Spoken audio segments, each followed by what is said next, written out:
Thank you, Mr. President. I'd like to take you back to not this summit, but the one you hosted at Camp David a couple of days ago, and whether you feel that you can assure investors that there are contingency plans in place to cope if Greece leaves the euro to prevent a Lehman-like shock to the US and the global economy.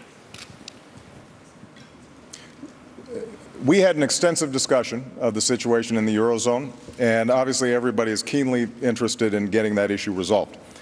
I'm not going to speculate on what happens if the Greek choose to exit, because they've got an election and this is going to be an important debate inside of Greece.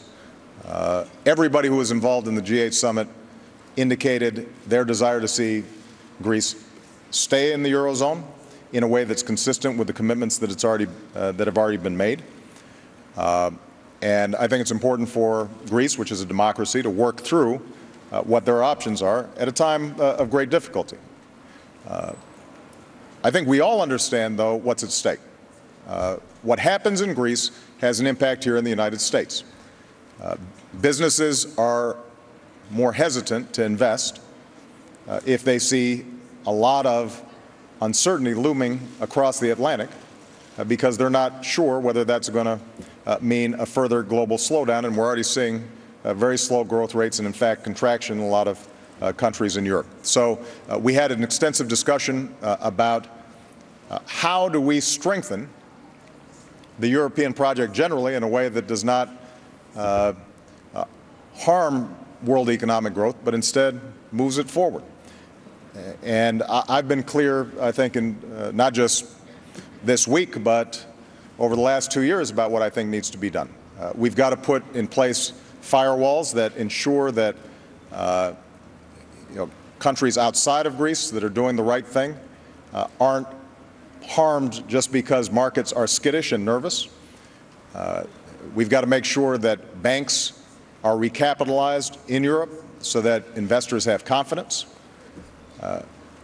And we've got to make sure that there is a growth strategy to go alongside the need for fiscal discipline, as well as a monetary policy that is promoting the capacity of countries like a Spain or an Italy that have put in place some very tough targets and some very tough policies to also offer their constituencies a prospect for the economy improving, job growth increasing, incomes expanding, even if it may take a little bit of time.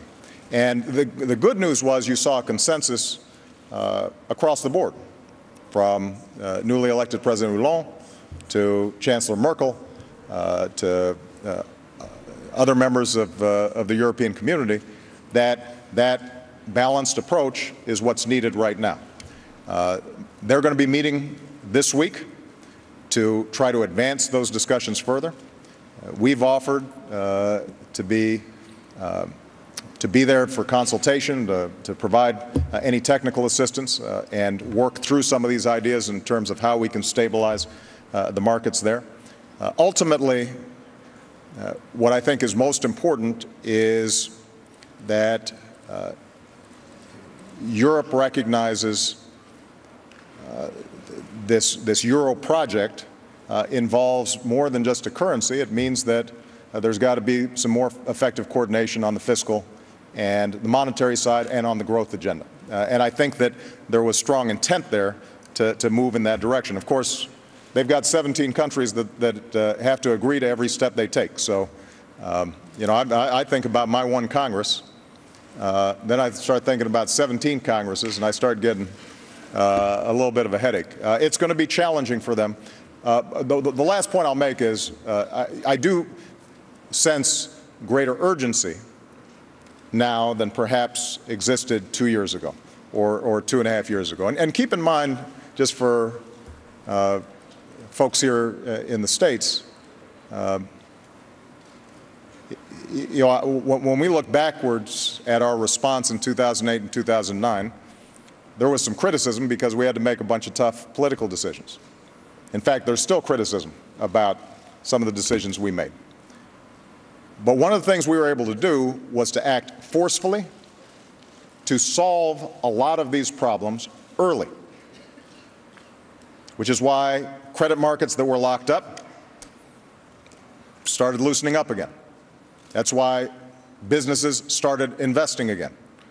That's why we've seen job growth of over 4 million jobs over the last 2 years. That's why corporations are making money, and that's why we've seen strong economic growth for a long time. And so acting forcefully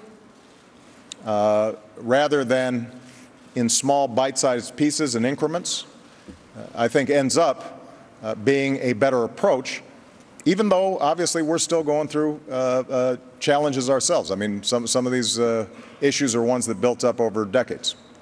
All right?